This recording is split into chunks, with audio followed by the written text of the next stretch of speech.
I'm Molly Hjelm with Ace Hardware, and you're listening to the CPG Guys.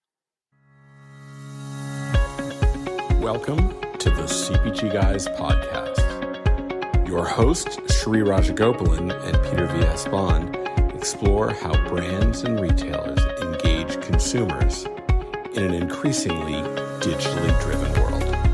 And now, here are the CPG Guys.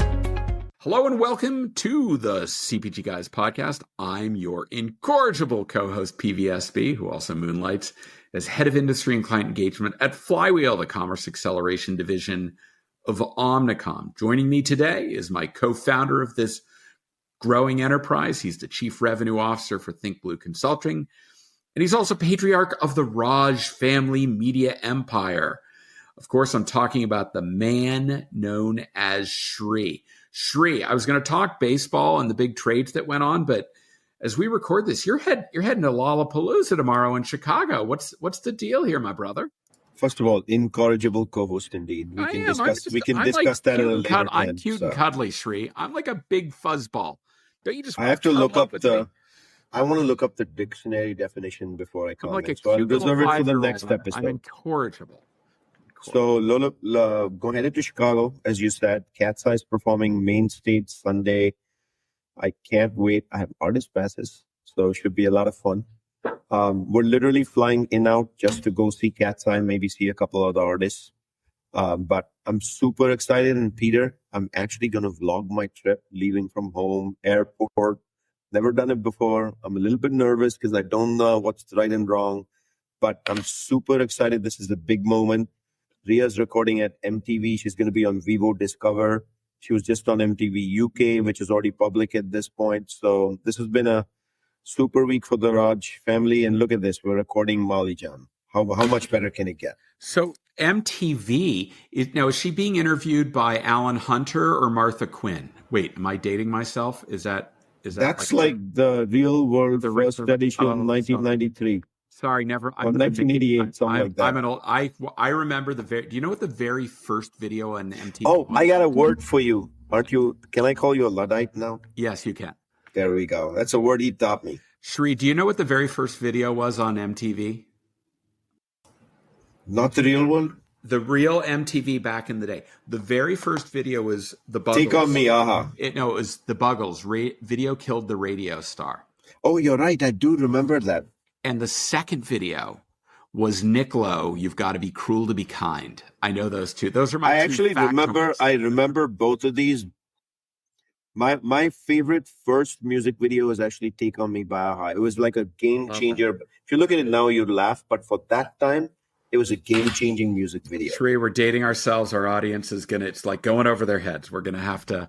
We'll pick this up offline. And we'll talk baseball next time because our guest today, really good at many things. Baseball is not her bag. So do we accept collect calls if you have suggestions for the CPG guys? We will, Shri. From a rotary phone only? Yeah. Thanks again, Shri, for joining me. As always, to our audience, make sure you're subscribing to our podcast on your preferred listening platform where you can get our latest episodes and even go back to consume some of the, Shri, like 510 plus episodes that we've already published. So enough about our boilerplates and our little tete-a-tete. I was very proud of 510 until this morning. I was looking at Joe Rogan has been dethroned to number 2. Joe Rogan, and he has 2,328 plus episodes. They do it 5 times I felt very small. 5 times a week. Like we do 2 a week. That's a lot. Anyhow. But hey, we have a bigger audience than he does. Okay, maybe not. All right. Let's get to our guest because I think we've held her up long enough. Today, we're pleased to have with us a return guest, but she's representing a retailer we have not yet discussed on this podcast. Ace Hardware is the largest retailer-owned hardware cooperative in the world with over 5,500 locally owned and operated hardware stores in approximately, 70 countries. That is pretty big. Our guest recently joined Ace to stand up a brand new retail media network. I've known her for over 10 years. We met at dunnhumby when they were partnered with Kroger. Her career includes work at Spins, IRI, the dunnhumby successor at Kroger 8451, and even Dollar General. She's now the corporate Vice President and Head of Retail Media at Ace Hardware. Please join Sri and me in welcoming to the podcast our very dear friend, Molly Hjelm. Molly, welcome back to the podcast. Thank you for having me back. It's great to have you here. Before we started the episode, we were regaling on all the changes in our families and everything that's going on. We're in the midst of summer, and we're so glad to have you on because, we've had on some people from the DIY space.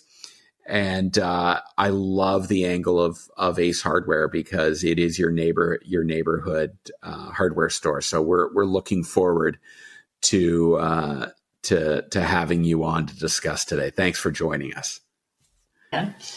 Yeah. So we're going to include in the digital liner notes of this podcast episode links to your LinkedIn profile, to Ace Hardware, and your corporate site, where people can learn more about what's going on, because we're very excited about what we have to talk about today.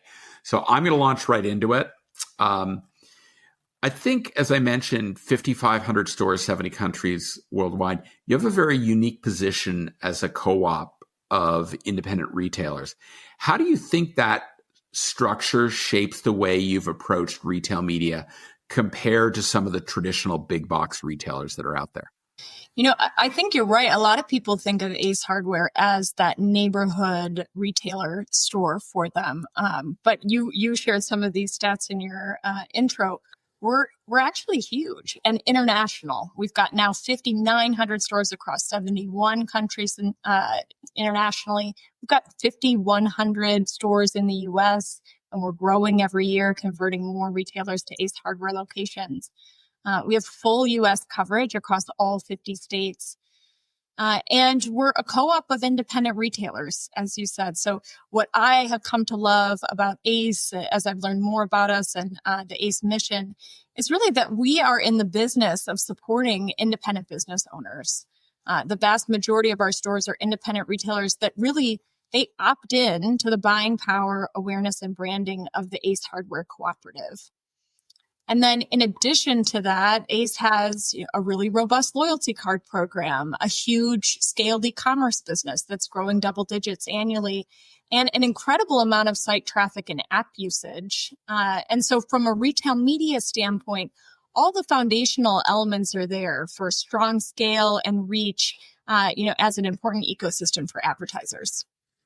Yeah, I would add to that, Molly, your comment on the strong e-commerce existing portfolio. I think we all know how important that is for full funnel retail media, that if you don't have a vibrant e-commerce business, your ability to do lower funnel, fast conversion and really see the value in retail media can be extremely challenging because when you do upper funnel, the conversion time window is substantially longer. So having already in place a vibrant e-commerce business is really going to help jumpstart your retail media. Certainly. And that transactability on site is so important, even though vast majority of our sales are still in that immediate, convenient store location. Having the ability to fulfill a customer's desires on e-com and have it shipped to store or delivered to their home, is tantamount and so important in today's ecosystem. Molly, welcome to the CPG Guys. It's fabulous to have you back. Different brand, different retailer at this point, but arguably in a space which is much more well penetrated in e-com than food, bev, and everyday retail was on the grocery side. So it's a pleasure to do this with you. Obviously, we know that Ace balances local relevance with national scale. How do you kind of preserve that contractor walking into the store, buying on their app, kind of engaging with you all at that hyper local way while delivering this unified marketing message that you're actually Ace Hardware through the media engine that you now actually lead and represent? At corporate, we're in a position to influence and enable these independent retailers, but ultimately our retailers themselves are in control of everything from their assortment. They have a huge amount of control over what products they choose to bring into their stores. And a lot of that assortment ends up being fully bespoke and local to their area. And they also have the ability to opt into how marketing messaging shows up in their environment. And this is, a hard to replicate dynamic. And it really is that allows us to be both a global brand and have that true authenticity as a hyper-local retailer. We have both that balance of having a store in every neighborhood, and that ability to be incredibly helpful and immediately convenient, which is what helps us, in our opinion, compete with the biggest boxes out there. When I think about that, about being hyperlocal, you think about it, people live in different climates with different terrains, with different needs, how they spend their time. And so having that hyperlocal assortment, but being able to represent that. So depending upon you log on to ACE, the assortment you're going to see available to you is going to be relevant to your very specific community. So that makes it extremely appealing to a consumer, not just looking at some national assortment. And our stores can carry, you might have an Ace Hardware that has an extensive lumber assortment. You might have women's hats in some Ace Hardwares. It really is a very diverse assortment. And hats off to our e-commerce team. The fact that they have feeds of products that are localized down to the in-stock of that local store near you that could be fulfilled in your area becomes really complex in this type of customized ecosystem. So, Molly, let's get into the data aspect, which really helps fuel the success of retail media. Ace Rewards, your loyalty program, has, I think at last count, over 71 million members with a pretty impressive level of engagement. How are you leveraging this loyalty data to power Ace Media's audience targeting and personalization? So loyalty card data, as you and I both know and believe from our backgrounds at dunnhumby and other places, loyalty card data is the gold standard because it's what enables you to have that longitudinal view of what people are doing over time. Many of your listeners here may be familiar already with Ace Rewards, and they may know it by the mailers that they receive with coupons for them. But it also shapes everything that we do from a marketing standpoint, from of course, the direct mail they receive to the email messaging they see to their site experience and the curated offers that we provide. From a retail media standpoint, it's what will enable us to close the loop in-store and online for purchase behavior, and do some really interesting things from a targeting standpoint as well. Hey, Molly, so as Peter referred to, data as an asset for any company. And so the 71 million is no joke. And I, for one, am one of those who does get the mailers frequently because I have a local store within 2 miles of where I live, and that's where I shop. And I got to imagine, though, that this data is a backbone for personalized advertising. That's exactly right. It's the backbone that personalizes their experience of all of the marketing levers that Ace Media or Ace Marketing has been executing and sharing with our customers today. And it will also be the backbone of Ace's media network as well. Awesome. So we heard that you're actually launching a full funnel portfolio right out of the gate. You just arrived. You obviously have deep experience in this space. What led to the decision to debut such a comprehensive offering instead of rolling it out one step at a time? I see, now we're 10 years after, the first retail media networks came on the scene. Ace is standing up this business 4 to 5 years after some of our leading competitors in the hardware space have chosen to do so. So in many respects, we're late to the game, but I've been sharing internally and externally that I see our late mover status actually as a late mover advantage in so many ways. The first is, and this relates directly to the question, the tech stack and what's possible in this ecosystem has evolved so significantly, even in the last 2-3 years, that to answer your question of why launch with a full funnel portfolio from day one, the reality is it's because it's possible now. And it was not possible when some of those retail media networks first launched their portfolios. So the fact that we'll be able to, with the partner that we're launching with, which is Epsilon Retail Media, launch a programmatic in-store and on-site offering is really just a testament to how much the tech stack in retail media has evolved. That late mover advantage, I think, plays in a number of other ways too, which is we're not creating this marketplace. Retail media already exists. The budgets, the levels of ownership and accountability at advertisers. This is a known entity, and so not having to carve out the market, which was really the case 4 or 5 years ago, even among hardware vendors, is helpful. And then I also think it's giving us this opportunity to learn from some of the things that have caused hiccups or slowed others down in the past, which is really, the fact that we're not home growing anything as we launch. We're not building our own tech stack. We're truly leaning into our point of difference, which is the ACE shopper data and our inventory, and pairing it with a leading player's UI UX to be able to offer a full funnel portfolio and leading measurement from day one.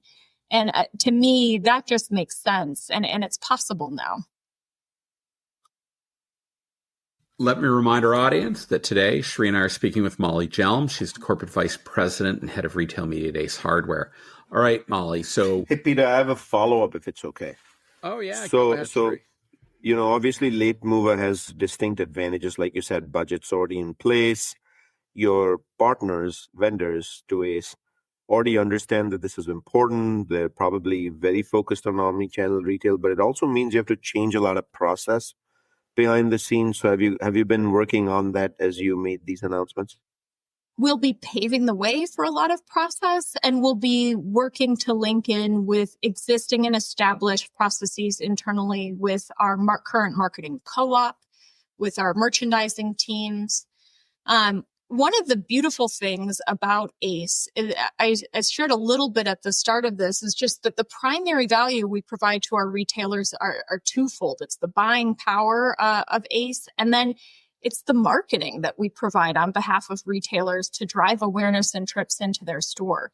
And so what I have found coming in is that we have a C-suite that's really understanding of and believes in the power of marketing, maybe more so than other retailers that I've had exposure to in the past. And so we've got, although there is change that's needed, there's a lot of interest, excitement, and passion internally for what this marketing will enable as far as results for our business, our brands, and our categories.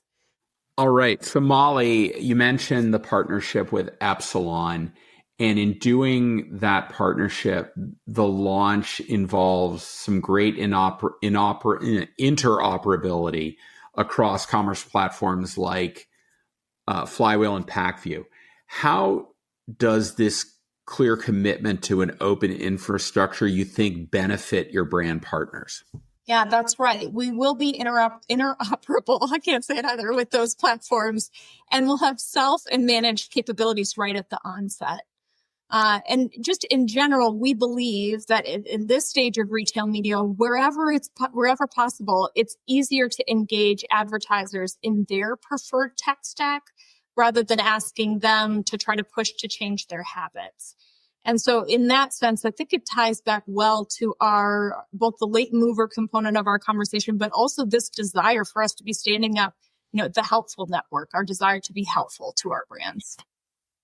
I think about that, and bravo for doing that, because having been at one of those commerce accelerator companies, I see firsthand what the value is. Like, they have built incredible capabilities that will enable their clients to do things that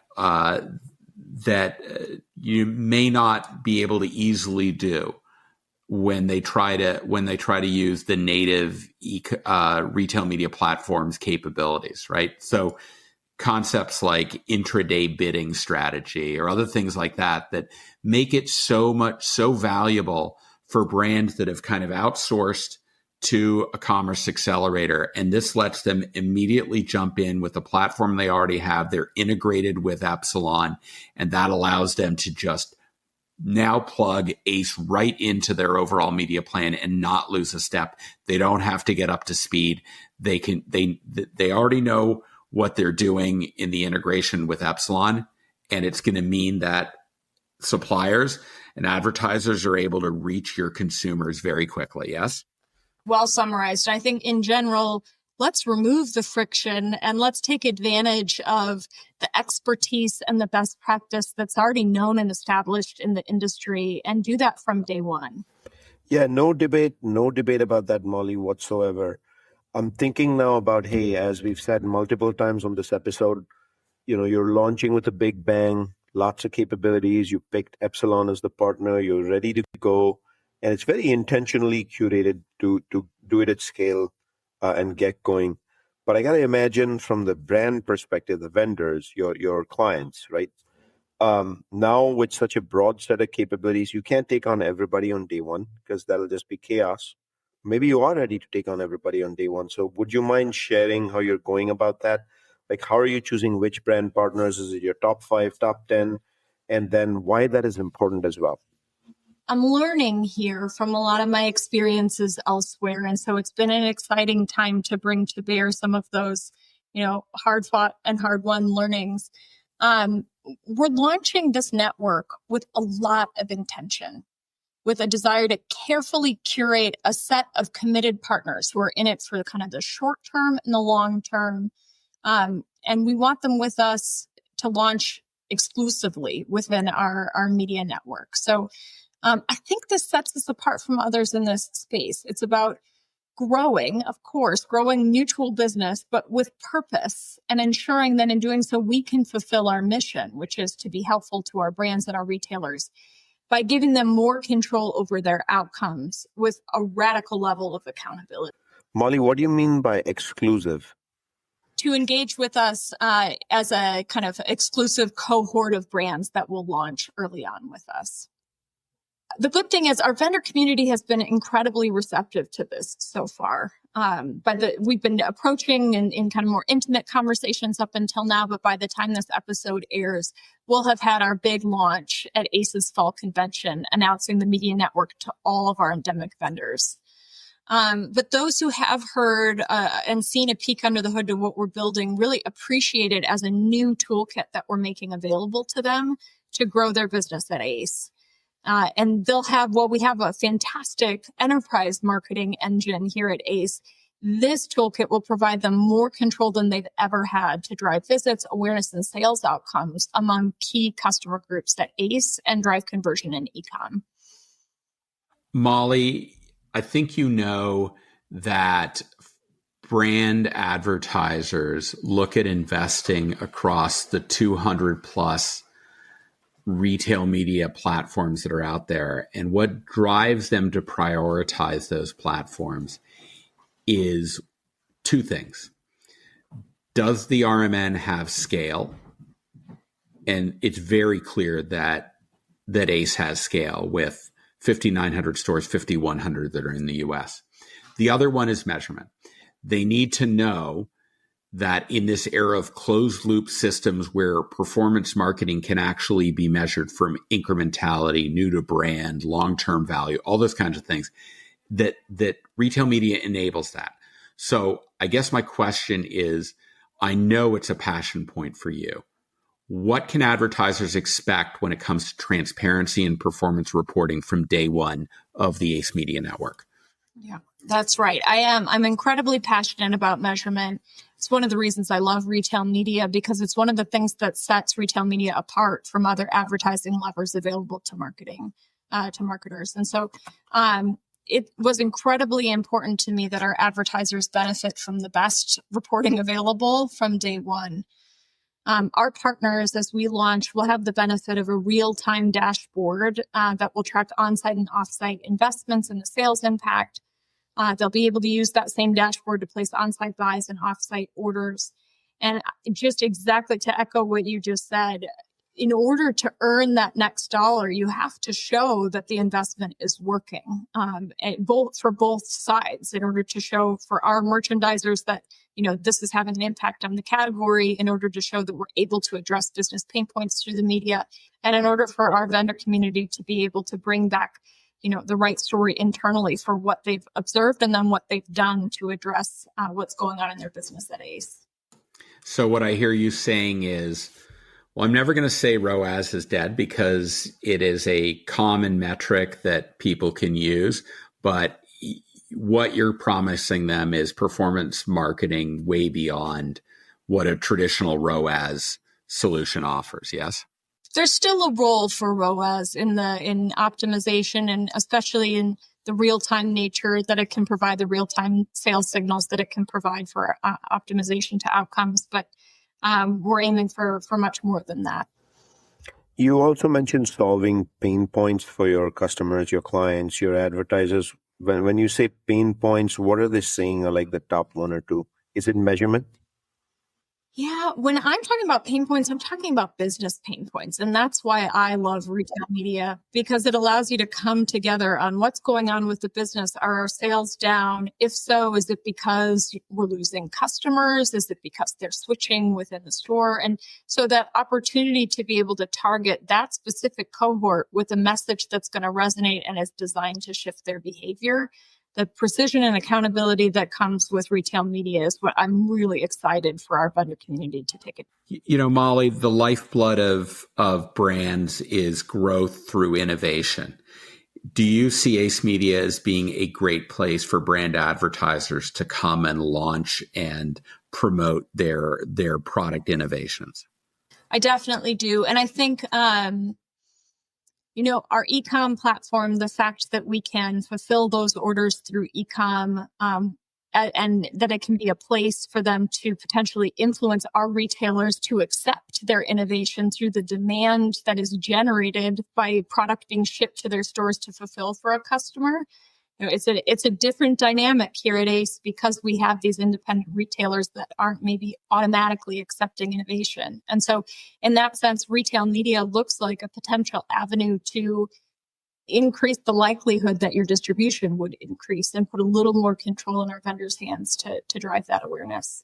So Molly, as we come to a close here, the final question we love to ask is always about focusing somewhat a little bit on the future, kind of outlook, things of that nature.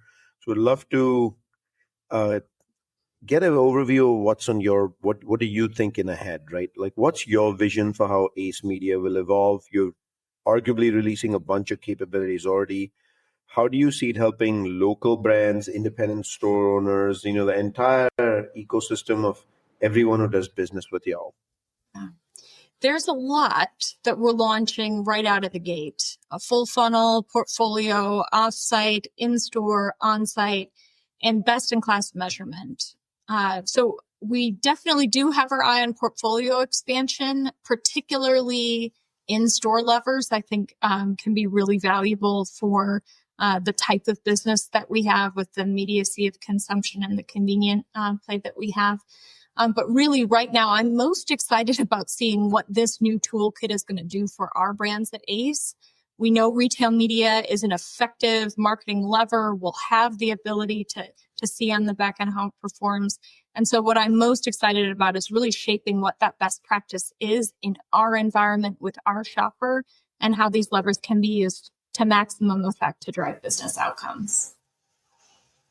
Molly, this has been a terrific conversation. I know you've got a lot on your plate. You obviously launching a platform, working in partnership with the merchants at Ace Hardware, trying to bring this all together and making some announcements. Are there any particular venues we should be expecting to see you out and about at later this year? Is there anything that's kind of coming to mind where we should look to see you out in the wild? Our biggest milestone is going to be this big announcement that we'll make at our venue in mid-August. And then you'll see me on the conference circuit this fall. I have no doubt, Peter, we'll be taking some selfies in the hall. We've been known to do that a little bit, Molly. Ever since today, we've been doing it for going on 15 years now. Hard to believe. That's right. Oh, and our CMO, Ken Lefko, will be, where else should be? I'm sorry, we can cut this portion. I don't know. Cut that portion.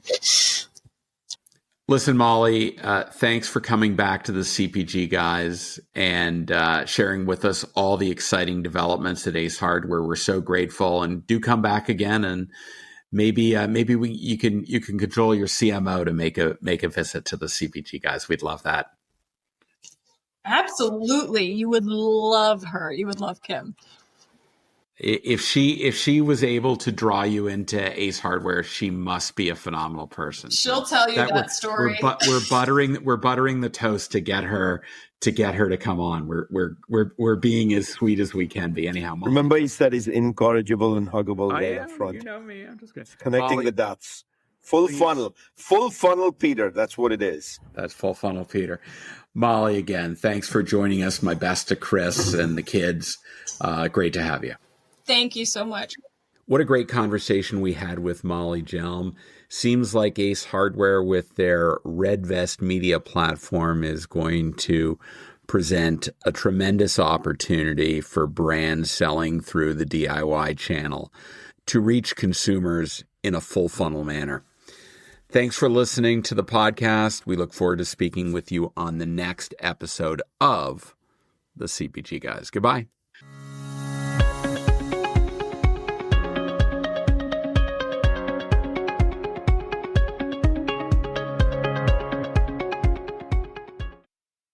The content in this podcast episode is provided for general informational purposes only. By listening to our episode, you understand that no information contained in this episode should be construed as advice from CPG Guys LLC or the individual author, hosts, or guests, nor is it intended to be a substitute for research on any subject matter. Reference to any specific product or entity does not constitute an endorsement or recommendation by CPG Guys LLC.